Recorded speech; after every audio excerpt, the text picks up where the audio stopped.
우리 하나님이 우리들에게 주시는 말씀 열왕기상 3장 1절에서 15절, 우리 같이 교독으로 1절부터 마지막 15절까지 같이 읽도록 하겠습니다. 마지막 15절은 함께 읽습니다.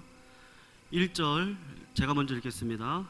솔로몬이 애굽의 왕 바로와 더불어 혼인 관계를 맺어 그의 딸을 맞이하고 다윗성에 데려다가 두고 자기의 왕궁과 여호와의 성전과 예루살렘 주위의 성의 공사가 끝나기를 기다리니라.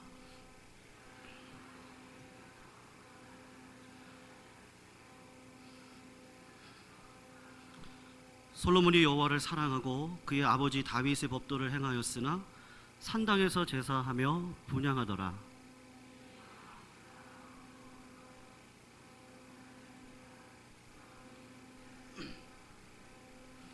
기브온에서 밤에 여호와께서 솔로몬의 꿈에 나타나시니라. 하나님이 이르시되 내가 내게 무엇을 줄고 너는 구하라.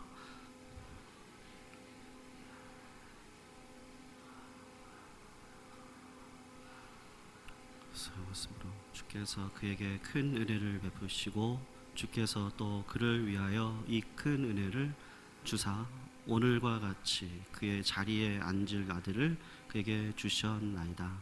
나의 하나님 여호와여, 주께서 종으로 종의 아버지 다윗을 대신하여 왕이 되게 하셨사오나 종은 작은 아이라 출입할 줄을 알지 못하고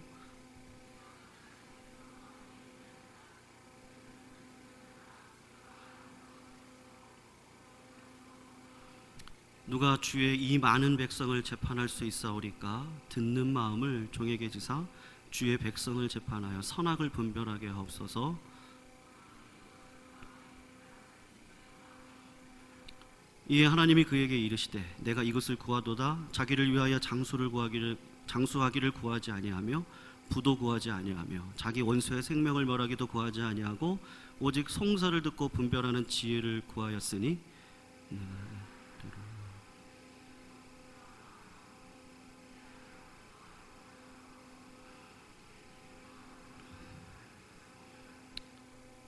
내가 구하지 아니한 부귀와 영광도 내게 주노니 내 평생의 왕들 중에 너와 같은 자가 없을 것이라. 내가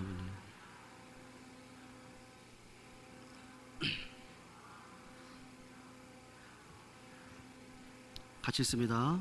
솔로몬이 깨어보니 꿈이더라. 이에 예루살렘에 이르러 여호와의 언약궤 앞에 서서 번제와 감사의 제물을 드리고 모든 신하를 위하여 잔치하였더라. 아멘. 우리 성가대에서 부른 우리 찬양처럼요, 우리 옆에 있는 분한테 인사했으면 좋겠습니다. 뭐니 해도 건강이 최고입니다. 그래서요 뭐니 해도 건강이 최고입니다. 한 번 더 축복해 주셨으면 좋겠습니다. 2019년도 건강합시다. 한번 이렇게 축복했으면 좋겠습니다. 2019년도도 건강하세요.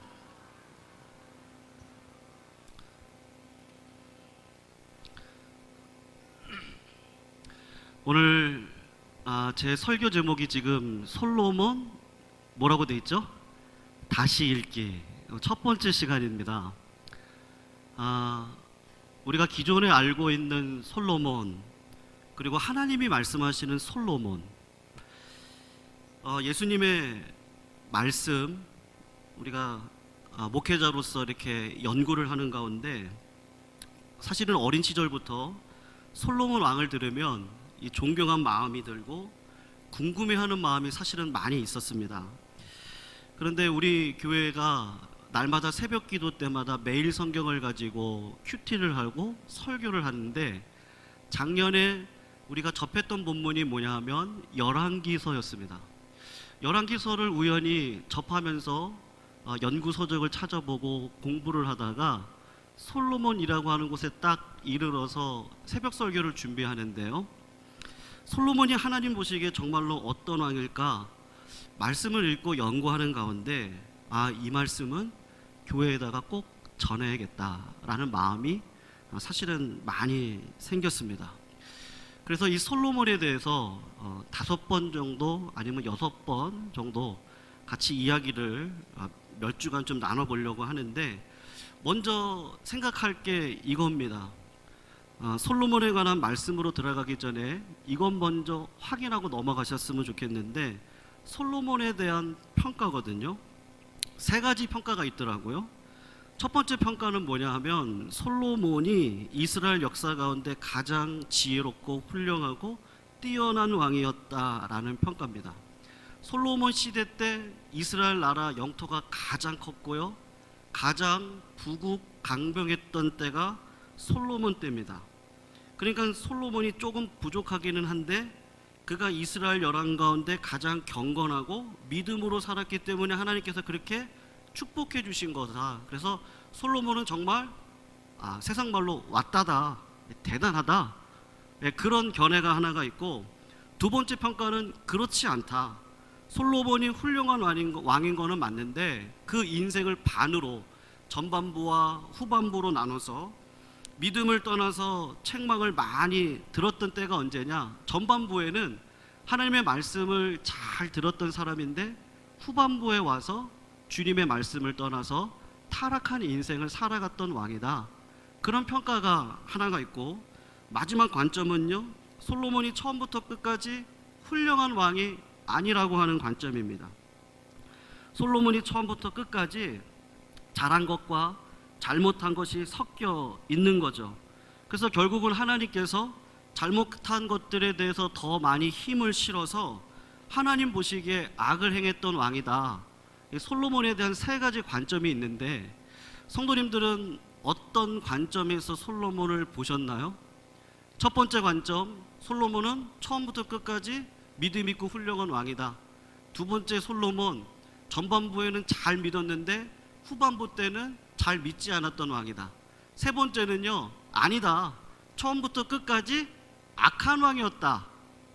성도님들 뭐라고 생각하십니까? 네? 두 번째요. 또 있나요? 찍으셔도 됩니다. 제가 성경을 보면서 세 번째더라고요. 처음부터 끝까지 하나님의 말씀대로 살지 않았던 왕이 솔로몬이었다라는 생각을 너무 많이 하게 되었습니다. 그리고 이게 내 모습이겠구나, 그런 생각을 가지게 되었는데, 솔로몬이 크게 오늘 본문에 보면요, 크게 잘못한 거 하나가 있는데, 그게 여성 편력, 이방 여인을 좋아하는 거랑, 또 하나는 우상 숭배를 하는 산당에서 예배를 드리는 문제를 오늘 본문에서 사실은 지적을 합니다. 오늘 본문을 보면 어린 시절부터 교회를 쭉 다닌 분들이 익숙하게 하는 내용이고, 솔로몬의 이 기사를 읽을 때 우리는 늘 이 본문을 통해서 하나님 앞에 우리 자식들한테 지혜를 달라고 하는 본문이기도 합니다. 오늘 극적인 장면 두 가지가 묘사되고 있는데, 하나는 일천번제를 드리는 사건이거든요.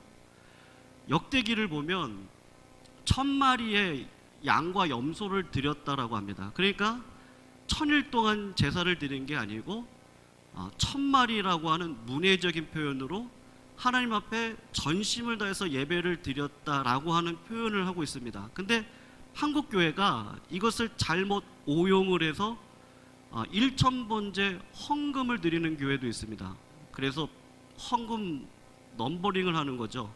1번부터 시작해가지고 357번 이렇게 해서 1000번까지 헌금을 하는 건데요, 교회에 재정적으로 도움이 될 수는 있을지 모르지만 성경을 잘못 오용을 한 겁니다. 그런 1000번째 사건이 나오고, 또 하나는 하나님의 지혜를 구하는 기도가 나오는데, 성도님 우리 한번 4절을 잠깐 보시겠습니까? 4절을 보면 뭐라고 이야기를 하죠? 이에 왕이 제사하러 기브온으로 가니 거기는 산당이 큰데요, 솔로몬이 그 제단에서 1000번제를 드렸다라고 합니다. 솔로몬이 하나님 앞에 나가지고, 하나님, 제가 하나님을 예배하며 믿음으로 살기를 원합니다. 아마 간절한 마음, 진정한 마음으로 1000번제를 드렸습니다. 그런데 하나님께서 그 마음을 기쁘게 받아주셔서 1000번제를 드리고 난 다음에 솔로몬에게 나타나시는데, 이게 중요하거든요. 오늘 이거 포인트 중에 하나인데, 솔로몬의 꿈에 나타났습니까? 아니면 솔로몬을 직접 만났습니까? 꿈에 나타났습니다. 이게 이중적인 의미를 가지고 있더라고요. 5절에 보면 꿈에 나타났다 그러고 15절에 보니까 깨어나서 봤더니 꿈이더라, 그렇게 말씀을 하시면서 이 꿈에 대한 이야기가 끝을 맺는데, 아무튼 꿈에 나타나가지고 야, 네가 젊은 왕인데 하나님을 이렇게 찾고 하나님의 은혜를 구하고 하나님을 예배하는 일에 온 마음과 정성을 다하는 걸 보고 하나님께서 정말 그게 마음에 드셨습니다. 그래서 네가 원하는 거 내가 다 들어줄 테니까 원하는 거 다 구해라. 성도님들, 만약에 하나님이 오늘 밤에 꿈에 나타나셔서요, 성도님들께 나타나서 이렇게 얘기를 하시는 거죠. 원하는 거 내가 다 들어줄 테니까 구해라. 그러면 뭐를 구하시겠습니까? 역시 대답이 없으시네요. 네, 저도 있는데 제가 말씀을 못 드리겠습니다. 제 간절한 소원이 하나가 있는데, 솔로몬이 구한 게 뭘까요? 뭘 구했죠? 지혜를 구했나요? 아니면 듣는 마음을 구했나요? 오늘 본문 말씀을 보면요, 듣는 마음을 구했습니다. 하나님 앞에 이때가 24살 정도가 되는 때인데 나이가 어립니다. 나라가 든든하지 않아요. 나라를 다스리기에는 20살 초반이니까 경험이 없죠. 지혜가 부족합니다. 근데 왕으로서 최종 결정을 내려야 됩니다. 그러니까 하나님께 구하는 거죠. 하나님, 하나님께서 나에게 주신 율법, 우리 민족에게 주신 그 언약, 그 뜻이 무엇인지를 경청하고 잘 이해할 수 있는 하나님, 듣는 마음을 주세요. 그렇게 하나님 앞에 이야기를 했습니다. 그래서 왕이 뭐를 해야 될지 하나님께서 명령하신 것을 잘 알아먹어서 백성들을 다스릴 때 하나님께서 원하시는 그 뜻대로 다스리기를 원합니다. 그렇게 기도하면서 듣는 마음을 달라고 말씀을 했어요. 그랬더니 하나님이 20대 중반에 그렇게 기도하는 게 너무 기특한 거죠. 혈기가 왕성할 때니까 뭐 돈을 구할 수도 있고 영광을 구할 수도 있고 권세를 구할 수도 있는데, 그 나이에 하나님의 솔로몬의 마음에 겸손함이 있었습니다. 그래서 하나님께서 그 마음을 보시고 그래, 내가 네가 원하는 거 줄게 하면서 하나님이 다르게 해석을 하셨는데, 그 듣는 마음을 분별하는 지혜를 내가 너한테 주겠다, 그렇게 약속을 하십니다. 그리고 하나님께서 정말 기쁘셔서 보너스를 주시는데, 왕으로 다스리다 보면 돈도 필요하고 영광도 필요할 테니까 내가 그것도 다 줄게. 그래서 부귀 영화를 다 줍니다.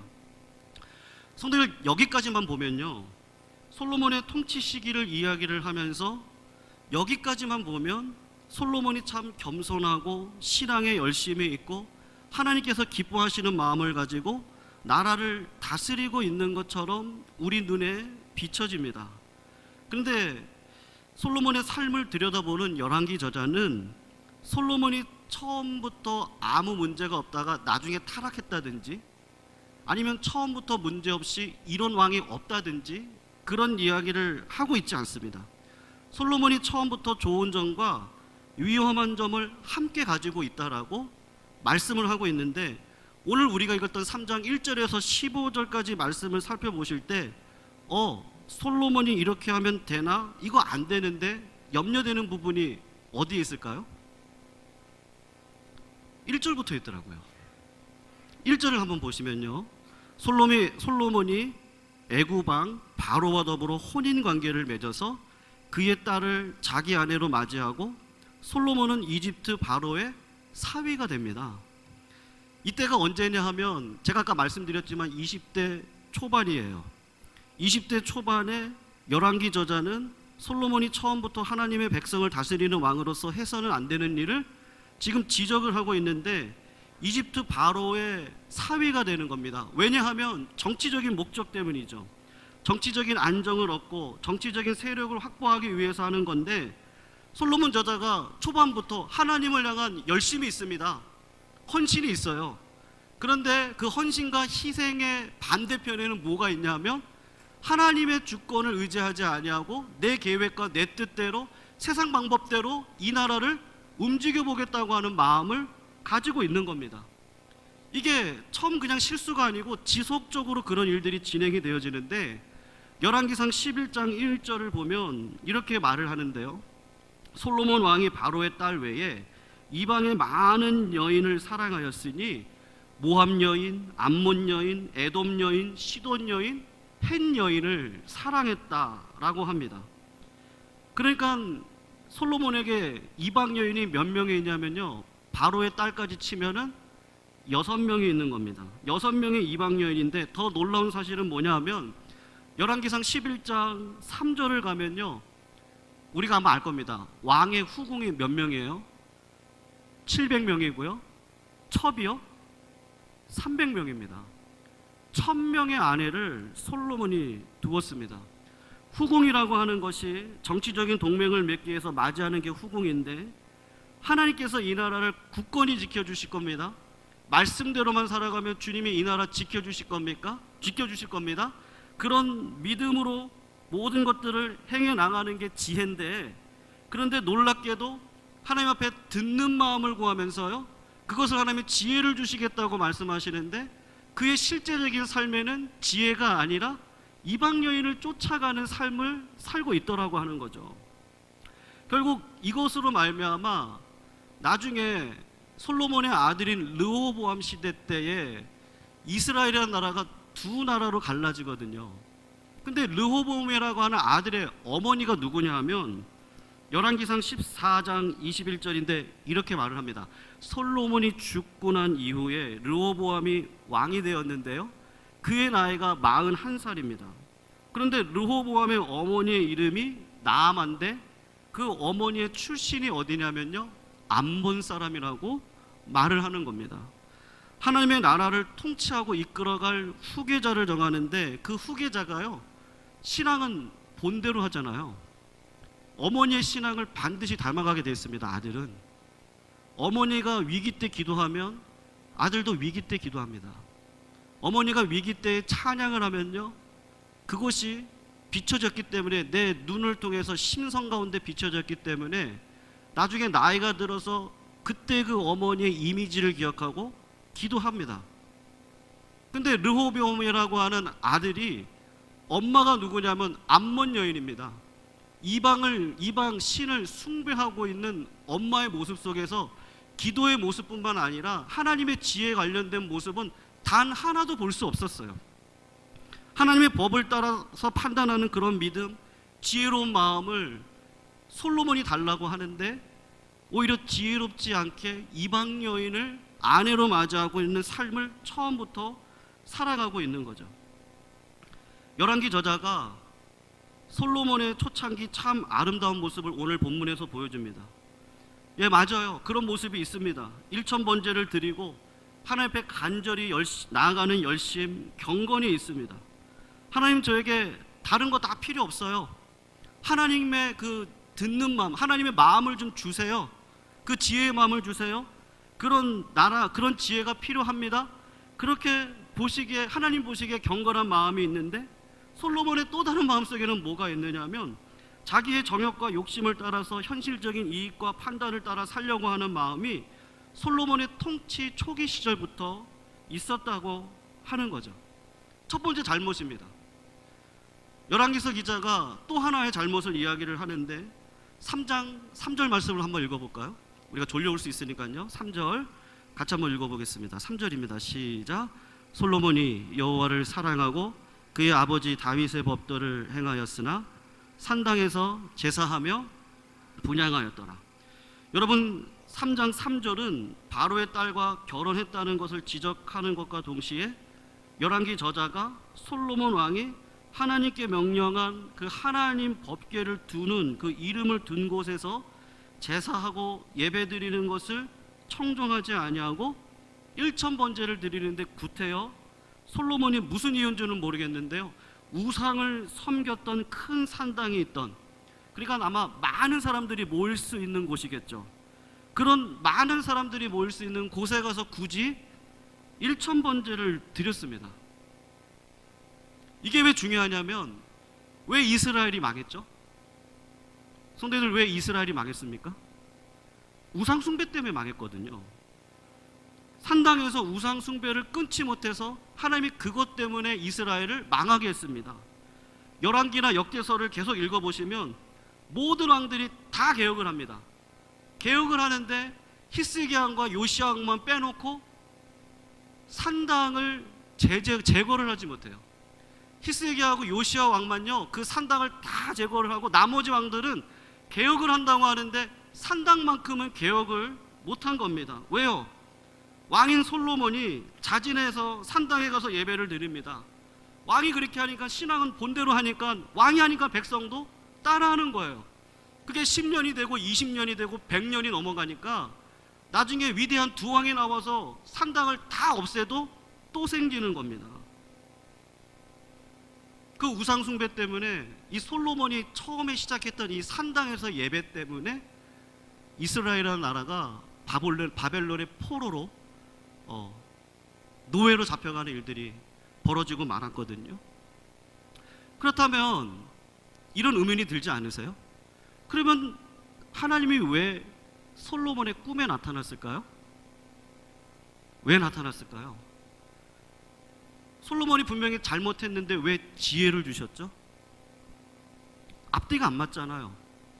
근데 제가 생각할 때 의도적인 게 있다고 생각합니다. 역대기를 가면요 꿈이라는 단어를 의도적으로 뺐습니다. 근데 열왕기서는요 꿈이라는 단어를 의도적으로 앞뒤에 집어넣었어요. 무슨 말을 하고 싶은 걸까요? 솔로몬, 네가 하고 있는 신앙은 다 개꿈이다. 하나님이 그 말을 하고 싶어서 나타나신 것 같아요. 산당에서 1000번제를 드리면 하나님이 그 예배를 보시고 감동하셔서 축복하시겠습니까? 산당에서 드린 것 이뻐가지고 하나님께서요 솔로몬의 꿈에 나타나셨을까요? 제가 하나님이라면요, 제가 하나님께 외람되지만 제가 하나님이라면 별로 나타나고 싶은 마음이 들지 않을 것 같습니다. 왕인데 바로의 딸하고 결혼을 하고 아버지가 물려진 하나님의 이름을 든 곳에서 제사를 드리지도 않고 무슨 일이 있는지 쇼를 하는지 모르겠지만 산당에 올라가서 거대한 예배를 드립니다. 솔로몬이 은혜를 받을 자격이 있어서 나타난 것이 아니라 하나님께서는요 하나님이시기 때문에 솔로몬에게 나타나신 거죠. 왜냐하면 하나님은 외모를 보지 않고 중심을 보시기 때문에 그렇습니다. 미가서 6장에 가서 보면 이런 말씀이 있습니다. 내가 무엇을 가지고 여호와 앞에 나아가며 높으신 하나님께 경배를 할까? 이분의 고백입니다. 내가 번제물로 1년 된 송아지를 가지고 그 앞에 갈까? 여호와께서 천천의 순양이나 만만의 강물 같은 기름을 기뻐하실까? 이 선지자도 고민하는 겁니다. 내 허물을 위하여 내 맏아들을요 하나님 앞에 이방 신들이 하는 것처럼 드리면 될까? 내 몸의 열매를 드릴까?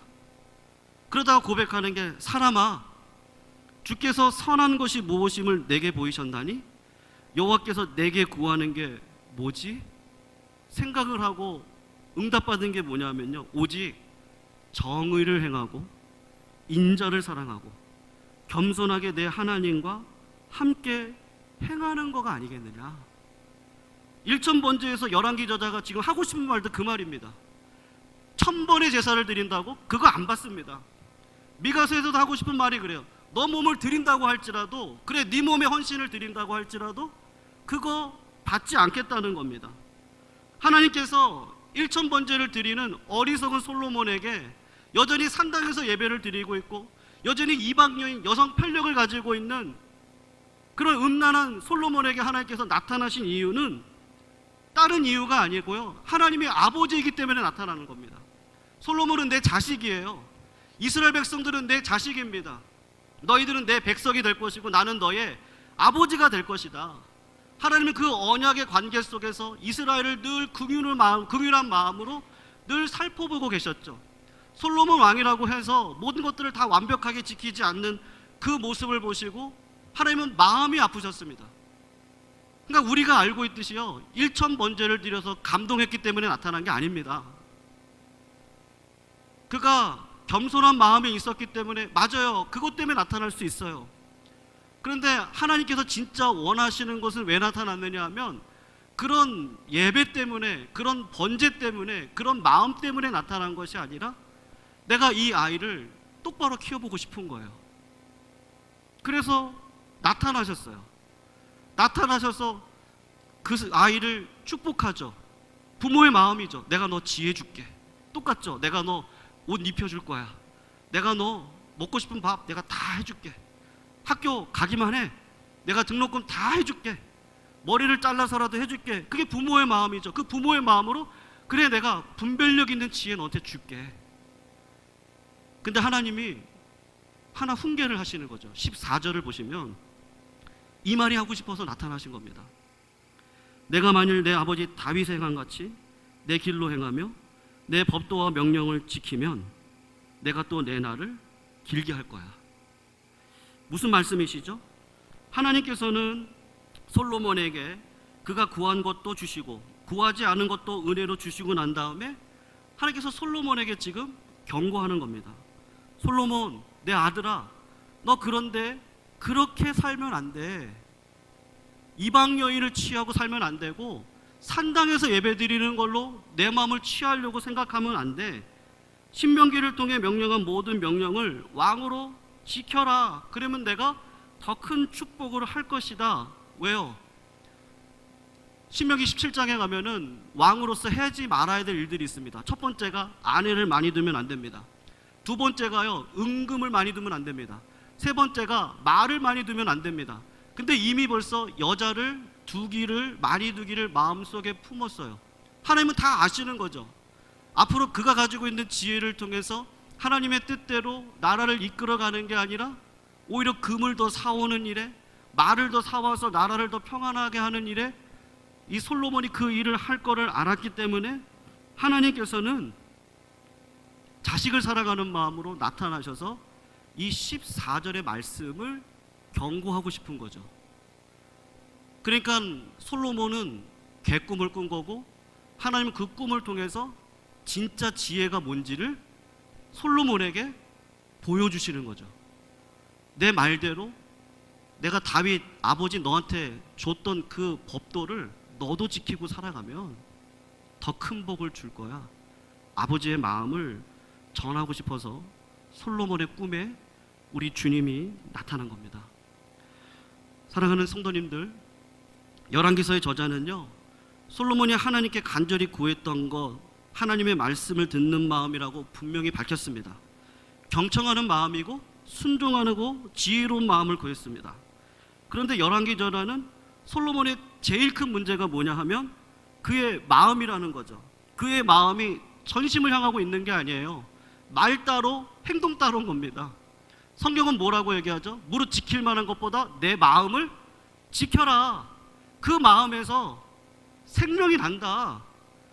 하나님은 외모를 보지 아니하고 너의 중심을 본다. 창세기부터 마지막 요한계시록까지 하나님께서 우리들에게 요구하시는 것은 마음의 제사입니다. 로마서 12장에 가서도 너는 마음을 새롭게 함으로 변화를 받아 하나님께서 기뻐하시는 거룩한 산 제물로 너의 삶을 살아라.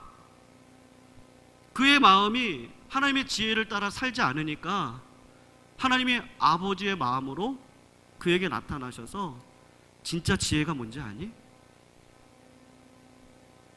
외모가 아니라 말씀을 가지고 하나님의 정직함으로 살아가는 거, 그게 진짜 지혜야. 하나님이 지혜를 지금 지혜 없는 솔로몬에게 진짜 지혜가 뭔지를 알려주고 계신 거죠. 사랑하는 성도님들, 솔로몬 통치 초기에 하나님께 1000번제를 드렸다고 해서 하나님의 법을 따라 살아갈 수 있는 하나님의 지혜를 받았다고 해서 그의 삶이 하나님께 순종하며 살아가는 삶이라는 것을 보장하지 않습니다. 은혜가 있는 설교를 듣고 우리가 이렇게 감동도 받고요, 그것 때문에 힘을 얻는 거 정말 맞습니다. 그래야 됩니다. 근데 한 번의 은혜의 말씀이 나의 평생을 좌지우지 않습니다. 하지 않습니다. 내 평생에 하나님이 다 우리가 도우심 따라 여기까지 왔습니다. 어느 누구 하나요, 하나님의 도우심이 없이 오신 분들은 이 자리에 아무도 없습니다. 다 하나님께서 위기 때 피할 길을 주셔서 여기까지 오셨습니다. 근데 그 피할 길을 우리는 자랑할 수 없죠. 왜요? 우리의 인생은 아직 끝나지 않았거든요. 주님을 만나는 그날까지 육신의 정욕과 성령의 정욕의 그 중간에 서서 우리는 날마다 싸우는 인생을 살아가야 되는 거죠. 지난 주간까지 한국 신문에 기사를 도배했던 내용이 뭐였습니까? 너무 마음이 아픈 것 중에 하나가 빙상 여자 선수를 감독이 폭행을 하고 또 그것과 모자라 가지고요 진짜 성폭행을 했죠. 작년의 일이죠. 여자인데 해군에 갔는데 아마 해군 사관학교를 나왔겠죠. 대위였습니다. 그런데 직속 상관인 해군 대령이 성추행을 했어요. 그래서 여군대가 억울한 마음에 자살을 해서 죽었습니다. 그 부모의 마음이 얼마나 억장이 무너졌을까요? 아마 그 대령님도 자식이 있었을 거고 어떤 부모에게서 태어나셨을 텐데, 세상이 지금 계속해서 우리들에게 이야기하는 게 뭐죠? 세상도 죄를 폭로하고 말씀도 솔로몬이 지혜 있는 왕이 아니라 지혜가 없는 왕이라는 것을 폭로하고 있죠. 그것이 무슨 말이죠? 죄는 적극적이라고 하는 겁니다. 세상에도 죄가 있지만 교회 안에도 죄가 있고 성도들의 마음속에도 내재하는 죄가 있습니다. 내가 힘을 쓰고 노력을 해서 저지할 수 있는 죄라는 건요 없습니다. 내 힘으로 내 능으로 될 수 없죠. 그래서 하나님은 회개의 자리까지 나아가기를 원하는 거죠. 솔로몬이 그것을 몰랐을까요? 그걸 가장 잘 알았던 사람이 솔로몬입니다. 근데 솔로몬과 같은 마음이 누구에게도 있는 겁니까? 저에게도 있어요. 제가 지난 주간 참 이렇게 죄가 많은 인생인가? 그런 마음이 딱 들어오는데요, 저의 영성이 막 흔들리더라고요. 이렇게 죄가 많아가지고 자그마한 죄, 큰 죄, 생각하는 죄, 스쳐가는 죄, 그 죄가, 근데 그게 은혜구나. 성도님들, 회개가 내 마음대로 됩니까? 깨달아지는 게 내 마음대로 되나요? 절대 안 되더라고요. 하나님이 그것도 은혜 주셔야 내가 죄인이지, 그거 알고 기도의 자리에 쓰는데, 그걸 모르면 하나님 앞에 쓰지를 않더라고요. 하나님은 솔로몬과 다윗 중에 마음에 합한 자를 누구라 그러죠? 다윗입니까? 솔로몬입니까? 다윗이에요. 솔로몬의 대표가 뭐죠? 부귀영합니다. 큰 나라입니다. 큰 지혜예요. 근데 다윗은요? 다윗의 대표적인 건 뭐죠? 다윗은 회개입니다. 시편 51편에 그 회개를 통해서 예수 그리스도를 만나죠. 사도 바울은요 진짜 지혜가 뭔지를 알았던 것 같습니다. 고린도전서 1장 22절에서 24절, 이 말이 참 우리 말에 맞는 것 같아요. 유대인들은 표적을 구해요. 헬라인들은 지혜를 찾아요. 근데 우리는 십자가에 못 박힌 그리스도를 전합니다. 유대에게는 그 예수가요 꺼리끼는 거예요. 헬라인에게는 미련한 것처럼 보여요. 근데 오직 부르심을 입은 자들에게는 유대인이나 헬라인이나 성도나 세상 사람들이나 그리스도는 하나님의 능력이고, 그 다음 말이 뭐냐면 하나님의 지혜니라. 진짜 지혜는 예수 그리스도인데 내 힘으로 회개할 수 없는 나, 내 힘으로 아무것도 할 수 없는 나, 그거를 알기 때문에 하나님은 오늘 꿈 가운데 예수 그리스도를 여백으로 그림 그려놓고 계시는 거죠. 진짜 지혜는 예수 그리스도, 그 예수 그리스도가 하나님 앞에 갈 수 있는 길을 열어놓으셨어요. 십자가의 사건을 통해서 그 지혜 때문에 우리가 언제든지 하나님 앞에 나아가서 내가 가지고 있는 죄를 회개하고 다시 하늘 지혜를 가지고 이 땅을 살아갈 수 있는 은혜를 우리들에게 허락해 주시는 거죠. 사랑하는 성도님들, 우리 신앙의 선배들 중에 많은 신앙의 선배들은요, 이걸 알았던 신앙의 선배들은 겸손했습니다. 겸허했습니다. 항상 우셨습니다. 기도할 때 항상 우셨습니다. 항상 찬송할 때 기쁨을 가지고 이 땅을 살아가셨습니다. 어려움이 왜 없습니까? 모든 상황이 어려운 가운데서도 주님이 알고 계시고 주님이 하시겠지, 주님이 선한 뜻 가운데 살게 하시겠지. 때로는 넘어지지만 다시 일어설 수 있는 이유는 예수, 그 하나님의 지혜 말고는 무엇이 우리를 붙들어 줄 수 있습니까? 아무것도 없는 걸 아시기 때문에 또 주님 앞에 나와서 기도하고 또 주님 앞에 나와서 예배드리는 인생을 살다가 하나님 만나고 예수님 만나는 거죠. 우리 여기 계신 모든 분들이 그 주님을 이 땅 가운데 만나시다가 죽음을 통과해서 부활하여 그 주님 만나시기를 주님의 이름으로 축원합니다. 꿈 같은 인생이 아니고 진짜 꿈, 진짜 소망, 진짜 비전, 예수 그리스도, 그 주님을 오늘도 내 마음 가운데 모시고 한 주도 죄와 싸우면서, 우리 아픔과 싸우면서 승리하시는 믿음의 종들 되시기를 주님의 이름으로 축원하고 부탁드리겠습니다.